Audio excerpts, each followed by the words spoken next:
오늘 이 시편 90편은 누가 썼다라고 되어 있습니까? 성경 찾으신 분들 90편 표제가 뭐라고 되어 있지요? 하나님의 사람 누구의 기도? 모세의 기도라고 되어 있습니다.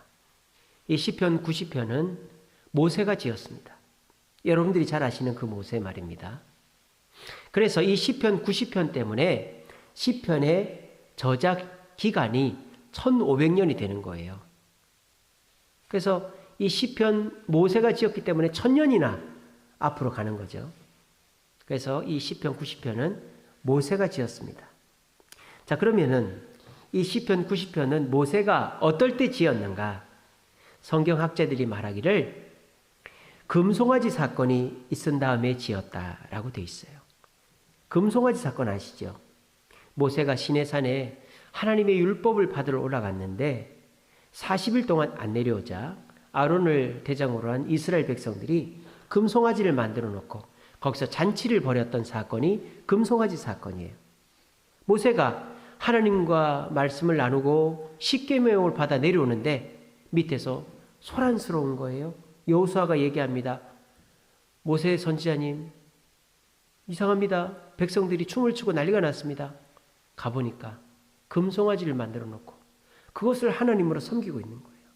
그래서 모세가 화가 나가지고 하나님이 주신 그 십계명 돌판을 부셔뜨리고 그 금송아지를 갈아 먹이고 레위인들에게 칼을 차서 그때에 이스라엘 사람 3,000명이 죽는 비참한 일이 있었던 것이 그날이에요. 그래서 금송아지 사건이 있었고 그래서 3,000명이 죽고 그 이후에 기록한 시편이 바로 이 시편 90편이라는 거예요. 모세의 마음이 얼마나 황당하고 얼마나 답답하고 얼마나 허무했겠어요. 내가 그 죽을 고생을 해서 80이 노구를 이끌고 이들을 살려보겠다고 데리고 나온 이 결과가 이것이냐? 하나님은 지금 화가 나서 이놈들 다 죽여버리고 너로 인하여 다시 민족을 세우겠다고 말씀하시는데 내가 지금껏 수고한 것이 이것이냐? 라고 허무와 비통한 심정이 모세의 가슴에 밀려온 거예요. 그래서 모세가 이 시편을 쓴 겁니다. 이 시편의 주제가 뭔지 아세요? 바로 죽음입니다. 죽음. 모세는 지금 죽음을 생각하고 있는 거예요. 오늘 시편 12편에 그랬지 않습니까? 우리에게 우리 날 계수함을 가르치사. 우리의 날, 우리의 생명을 계수하는 건 뭘 말하는 거예요? 우리의 죽음을 따진다 이거 말이에요. 모세는 40년 동안 왕궁에서 왕자로 생활했고 또 40년 동안 광야에서 양치기로 생활했고 이 우여곡절을 거치면서 비로소 자기의 자리를 찾고 그리고 그 자리를 이제 하나님 앞에 헌신하고자 이 속썩이는 백성들을 데리고 광야로 나왔는데 그래서 하나님께 말씀을 받아서 내려왔는데 백성들이 자신에게 보여주는 모습이라고는 자기의 기대와 하나님이 기대와는 정반대의 모습으로 하나님을 실망시키고 자기를 실망시킨 이 상황 속에서 모세는 죽음을 생각하고 있다고요. 여러분, 사람이 실패하고 좌절하고 허무할 때 죽음을 생각하면 어떻게 되죠? 죽죠. 그죠? 죽죠. 너무너무 허무하다. 너무너무 외롭다. 너무너무 비참하다. 죽죠. 그죠? 자살하는 거예요. 죽어버리는 거예요. 근데 모세는 이 시편 90편을 쓰고 죽었을까요? 안 죽었으니까 출애굽기도 있고 창출, 내, 민, 신 모세오경이 있는 거 아니겠어요? 모세는 죽지 않았어요. 제가 이 설교 준비를 하면서 깜짝 놀란 거 여러분 시편 90편 17절을 보세요. 주여 주 우리 하나님의 은총을 우리에게 내리게 하사 우리의 손이 행한 일을 우리에게 견고하게 하소서. 우리의 손이 행한 일을 견고하게 하소서. 모세는 이 시편 90편을 통해서 죽음을 묵상했지만 죽지 않고 희망을 발견했습니다. 하나님께서 우리의 손에 행할 일을 견고하게 하소서. 우리가 비록 금송아지를 만들어 하나님 앞에 범죄하고 지금 이 시간 죄를 지었지만 하나님이 원래 목표로 하신 그 일, 가나안 땅에 들어가 젖과 꿀이 흐르는 가나안 땅에 들어가 하나님께 예배하고 우리가 행복을 누리고 자자손손 그 땅에서 뿌리 내리게 할 그 일을 견고하게 하소서. 오히려 소망을 얻었다라는 것입니다. 여러분, 이거 너무 이상하지 않습니까? 희한하지 않습니까? 지금 이스라엘 백성들은 하나님을 실망시켰습니다. 그래서 하나님이 모세 너 빼놓고 다 죽인다 그랬습니다. 그래서 모세는 너무 답답하고 허무하고 좌절과 상실감을 겪어서 죽음을 생각하고 있습니다. 근데 이 모세가 그 죽음을 생각한 그 끝이 뭐다? 희망이다 이 말입니다. 하나님이 하실 일, 사명이 더 잘 이루어지기를 원한다라고 고백하고 있는 것입니다. 이것이 죽음을 묵상하는 진짜 모습이다라는 것입니다. 그러므로 우리도 어떻게 해야 될까요? 좌절과 절망이 밀려올 때에, 우울함의 극치를 달릴 때에 죽음을 묵상해야 됩니다. 아이고 목사님, 그러다가 자살하면 어떡합니까? 아닙니다. 우리 그리스도인은 자살하지 않습니다. 왜? 오늘 모세는 죽음을 묵상하되 조건이 있죠. 누구 앞에서 죽음을 묵상했습니까? 하나님 앞에서. 하나님 앞에서 죽음을 묵상하면 죽지 않습니다. 오히려 희망과 기쁨이 샘솟는 줄로 믿으시기를 바랍니다. 세상 사람들은요, 죽음에 대해 생각하기 싫어해요. 제가 전에도 말씀드렸죠.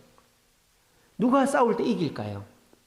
싸움 잘하는 사람, 유단자, 등치 큰 사람이 이기는 게 아닙니다. 죽기 살기로 싸우는 사람이 이기는 겁니다.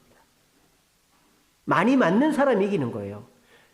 우리가 그러잖아요. 코피가 터져 이긴다 그러잖아요. 우리 그 남자애들은 싸움을 많이 하지 않습니까? 코피 터지면 이기는 거예요.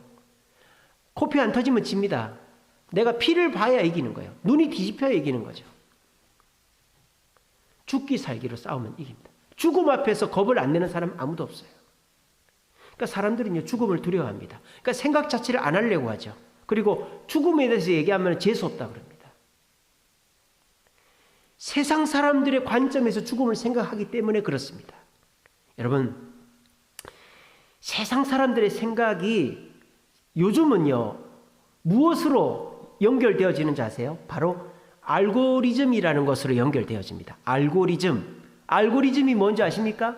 여러분들이 컴퓨터를 하거나 스마트폰을 할 때 뭘 하나를 눌렀어요. 그러면 계속 그와 연관된 광고나 창이나 이런 게 뜬단 말이에요. 특별히 유튜브 같은 거, 여러분들이 무슨 이런 헬스 영상을 봤다. 그러면은 그 영상 끄고 나도 헬스 영상 다른 게 쫙 나와요. 여러분들이 요리 영상을 봤다.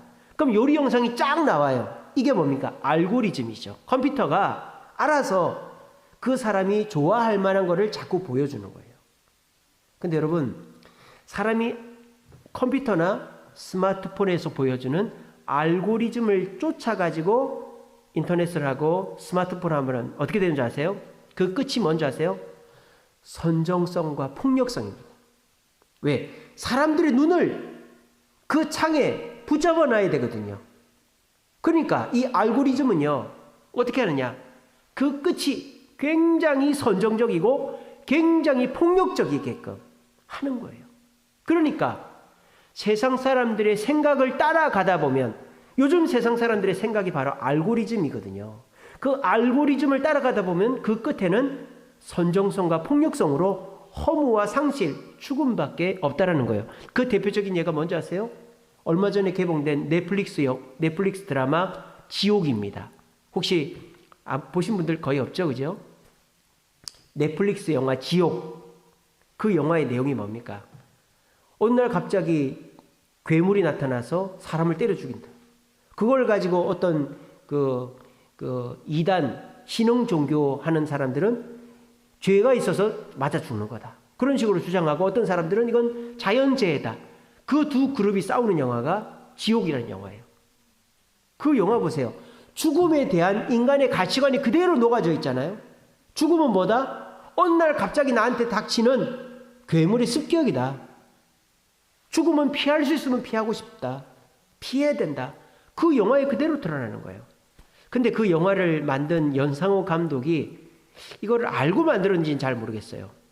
파스칼이라는 철학가가 있어요. 파스칼이 인간의 삶에 대해서 뭐라고 했는지 아세요? 인간의 삶을 이렇게 비유했습니다. 인간의 삶은 괴물과 함께 즐기는 파티와 같다라고 그랬어요. 아니, 인간의 삶이 무슨 괴물과 함께 즐기는 파티일까? 여기서 핵심은 괴물이 아니라 죽음이에요. 파스칼은 인간에게 죽음을 괴물로 표현한 것입니다.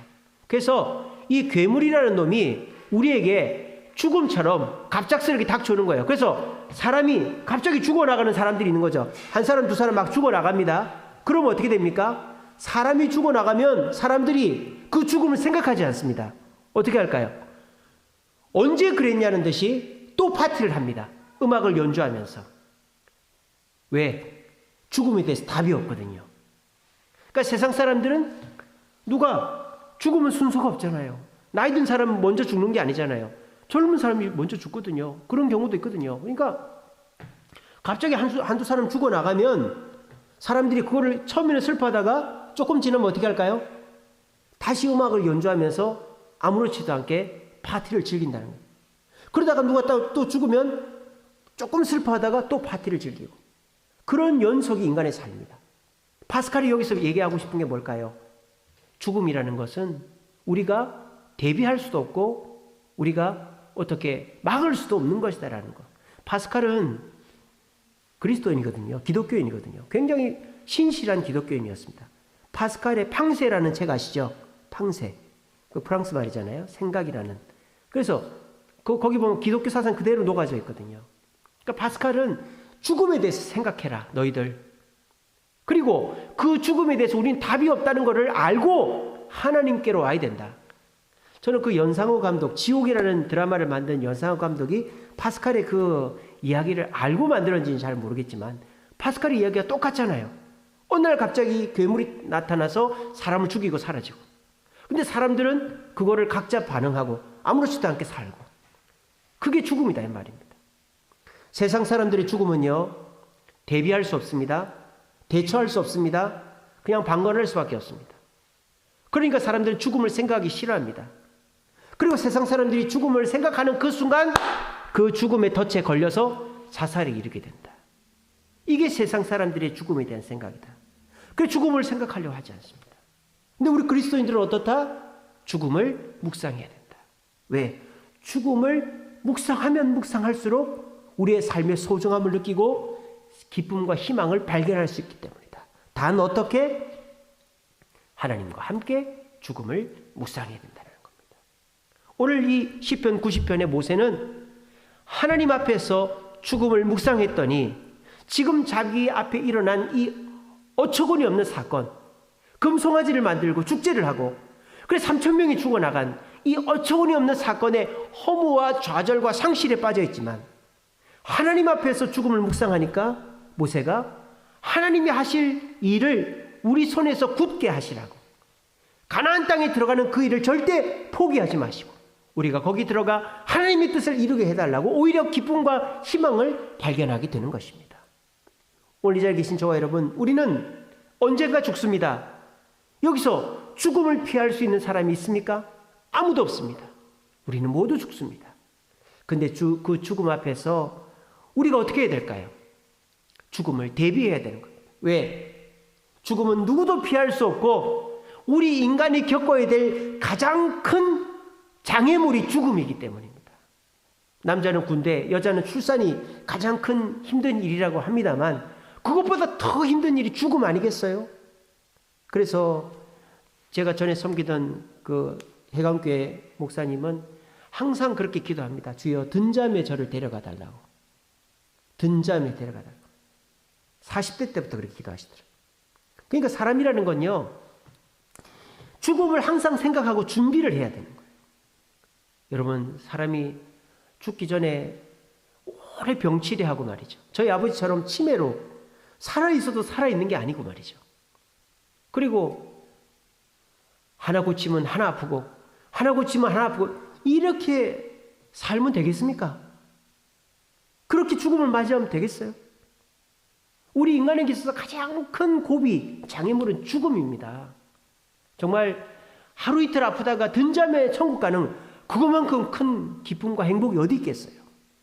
근데 그렇게 중요한 일을 준비를 하지 않는다, 애써 생각하지 않는다, 그 사람은 실컷 인생을 행복하고 잘 살다가 죽기 직전에 큰 코 다치게 되는 것입니다. 절대 피할 수 없는 죽음.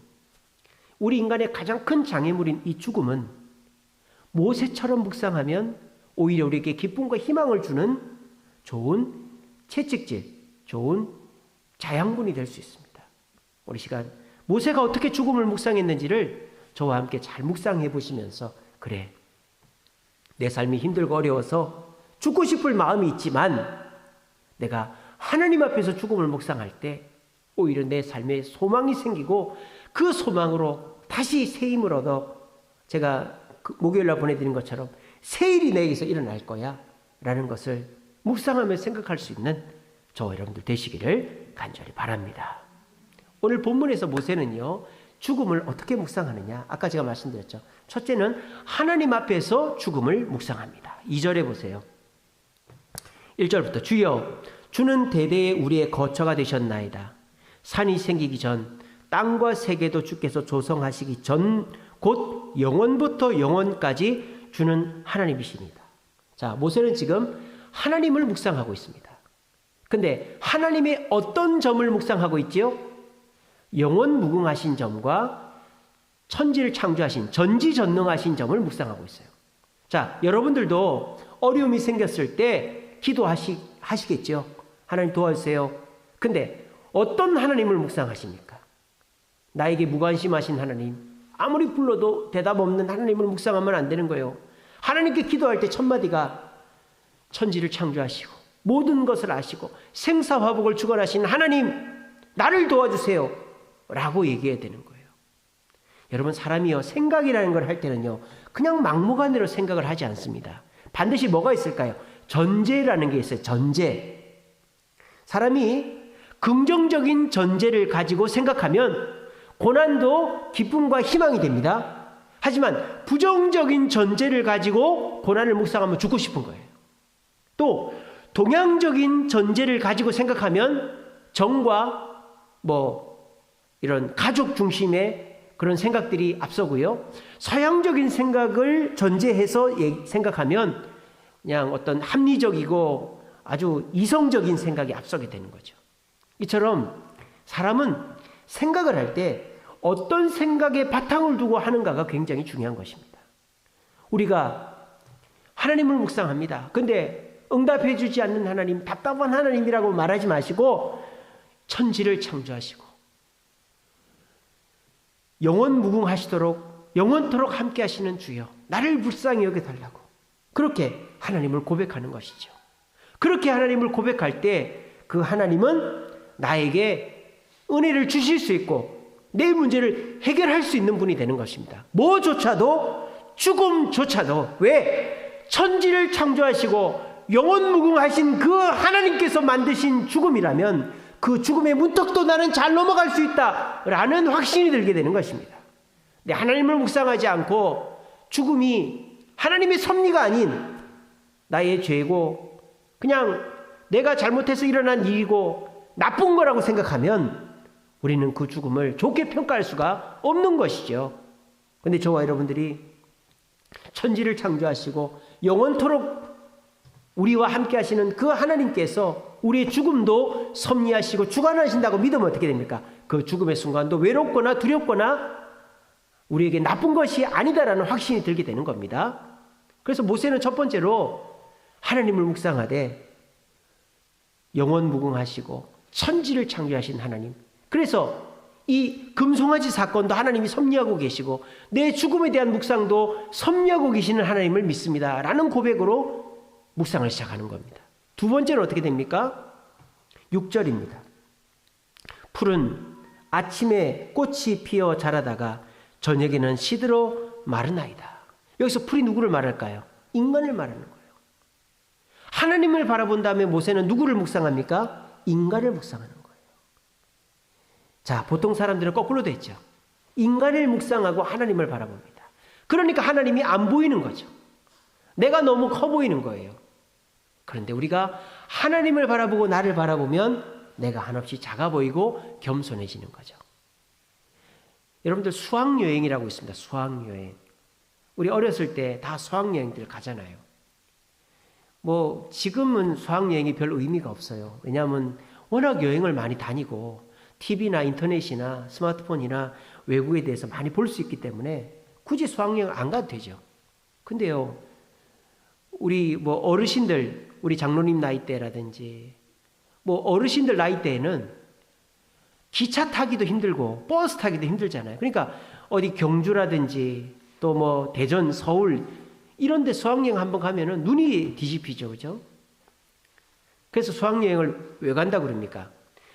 견문을 넓히러 간다 그러잖아요. 견문을 넓히러. 저도 이제 미국에서 좀 살다 왔습니다만은 한국에만 있을 때에는 한국 삶이 최고인 줄 알았고 한국 사람이 최고인 줄 알았고 모든 게 한국에서 다 되는 줄 알았어요. 근데 제가 미국을 가보니까 야, 내가 정말 이 동양의 작은 나라에 살았던 사람이거든요. 미국 사람들은요, 소말리아 사람, 필리핀 사람, 한국 사람 똑같이 봅니다. 미국 사람들은. 우리는 미국 사람들 한국 어딘지 다 알겠지. 한국이 어딘지 몰라요. 미국 사람들은. 우리나라 사람들이야 대학도 많이 나오고 공부도 많이. 미국 사람들 대학 안 나온 사람들 엄청 많습니다. 공부 글자도 몰라요. 글자도 모르는 사람들이 있어요. 예, 유튜브를 누가 켜놓으신 분 계시네요. 그래서 몰라요, 사람들이. 그래가지고 제가 미국 가서 살아보고는 어떤 생각을 했느냐. 아, 내가 참 우물한 개구리였구나. 내가 이렇게 살아서는 안 되지. 라는 생각을 해보게 되었습니다.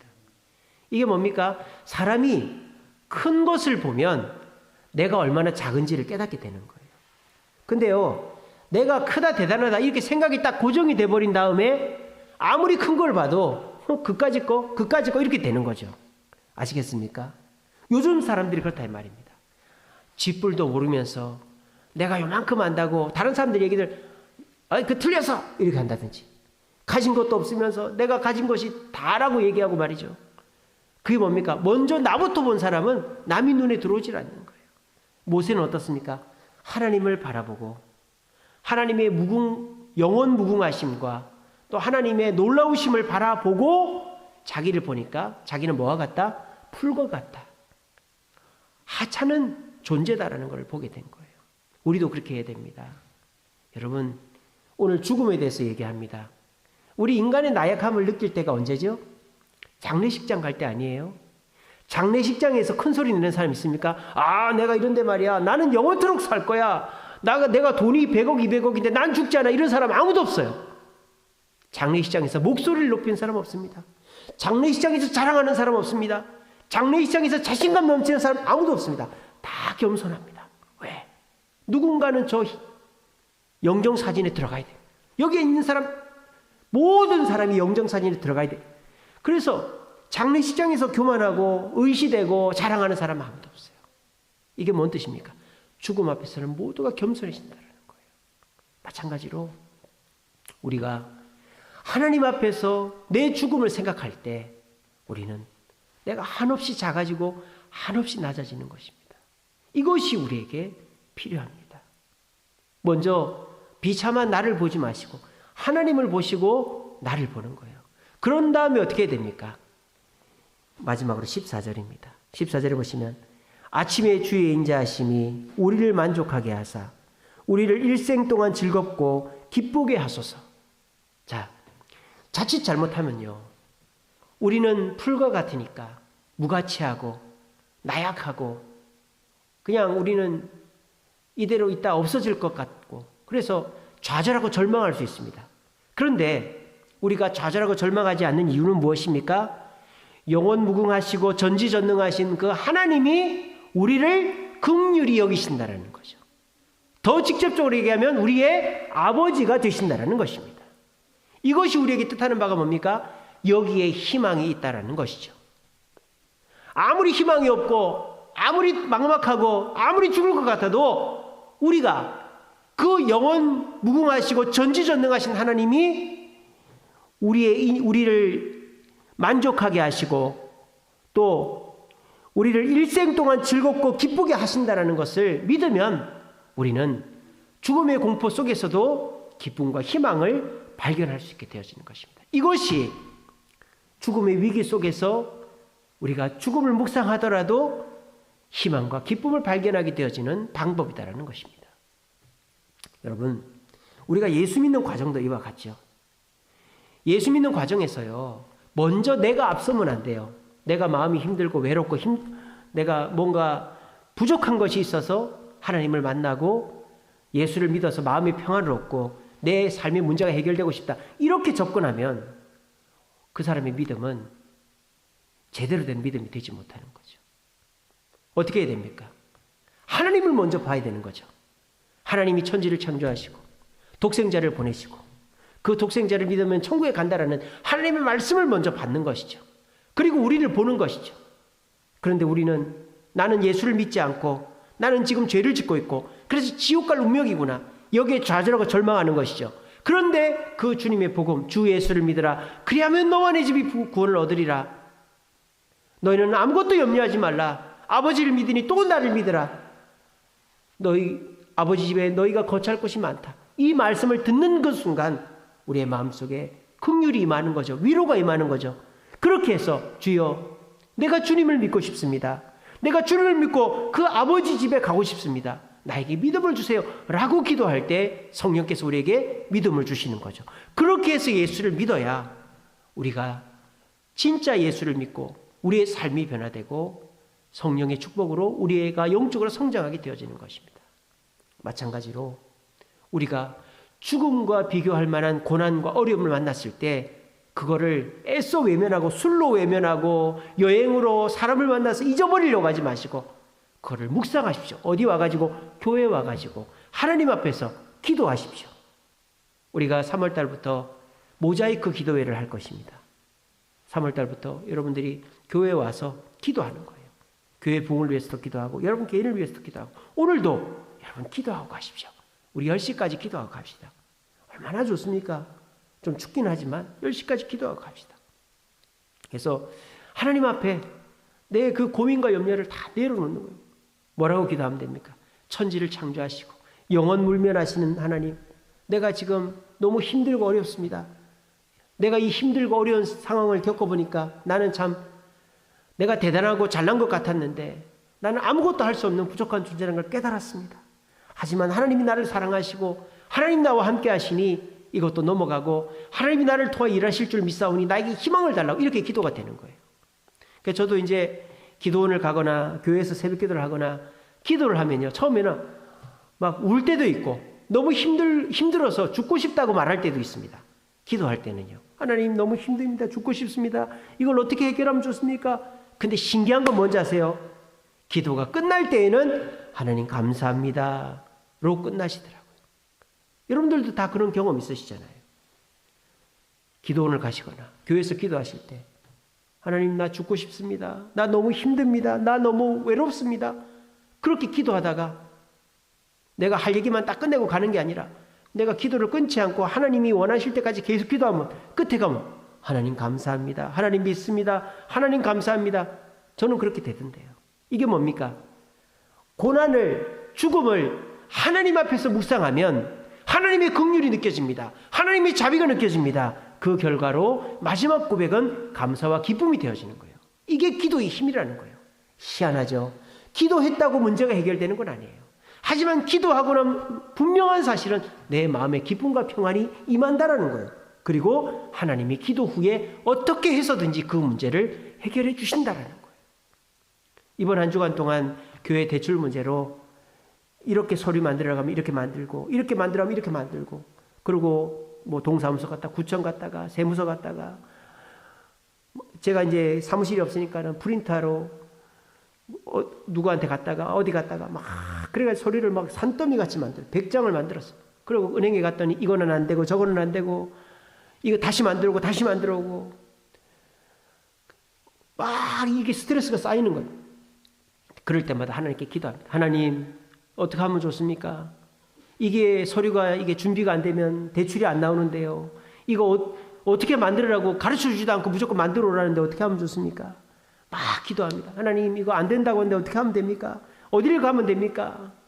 근데 너무너무 신기한 일은 하루가 끝나기 전에 문제가 다 해결되더라는 거예요. 아까 제가 말씀드린 것처럼. 이게 뭐다? 기도의 힘이다. 기도할 수 있는데 왜 걱정하십니까? 기도하면서 왜 염려하십니까? 주님 앞에 무릎 꿇고 간구해 보세요. 마음을 정결하게 뜻을 다해요. 여러분, 문제가 있습니까? 문제를 피하지 마세요. 마음이 힘듭니까? 애써 술로, 사람으로, 게임으로 외면하지 마세요. 하나님 앞에 가지고 나오세요. 죽고 싶습니까?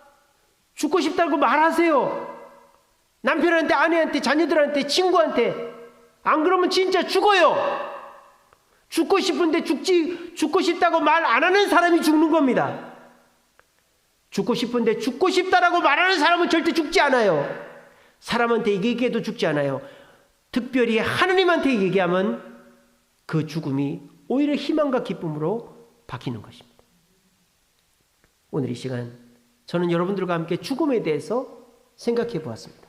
그 누가 죽음에 대해서 얘기하자 하겠습니까? 그 누가 죽음에 대해서 생각해 보자 하겠습니까? 하지만 교회는 당당하게 죽음에 대해서 생각합니다. 왜? 우리는 해답을 갖고 있기 때문입니다. 그 해답은 하나님이시기 때문입니다. 하나님 앞에서 죽음을 묵상하면 우리가 겸손해지고 긍휼하신 하나님이 보이므로 그때 가서는 감사합니다 고백하며 기쁨으로 돌아가게 되어 있습니다. 이것이 우리가 죽음을 묵상해야 되는 이유입니다. 지금 죽고 싶다고 말해도 하나도 이상하지 않을 일들이 벌어지고 있어요. 끝날 것 같다가 안 끝나고, 델타 바이러스, 이제 오미크론 바이러스, 끝나지 않는 이 코로나 속에서 우리는 희망을 잃어갑니다.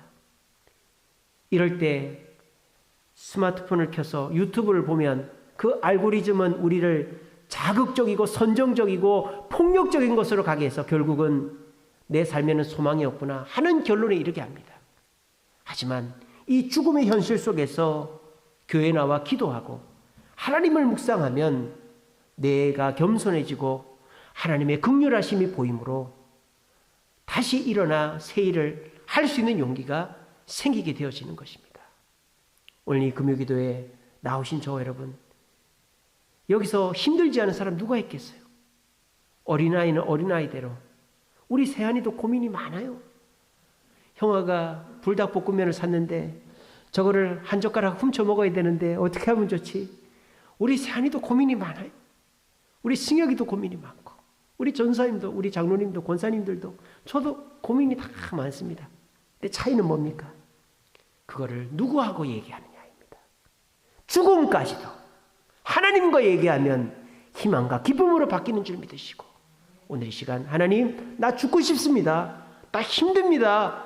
어떻게 하면 좋죠? 그렇게 얘기하세요. 그리고 끊지 마시고, 얘기해놓고 중간에 가지 마시고 하나님이 뭐라고 얘기하시는지 듣고 가세요. 그러면 끝에 가면 믿습니다, 감사합니다가 나오게 될 거예요. 그러면 소리 소문 없이 여러분의 문제가 해결되어지고 내 마음에 평안이 임할 줄로 믿으시기를 간절히 바랍니다.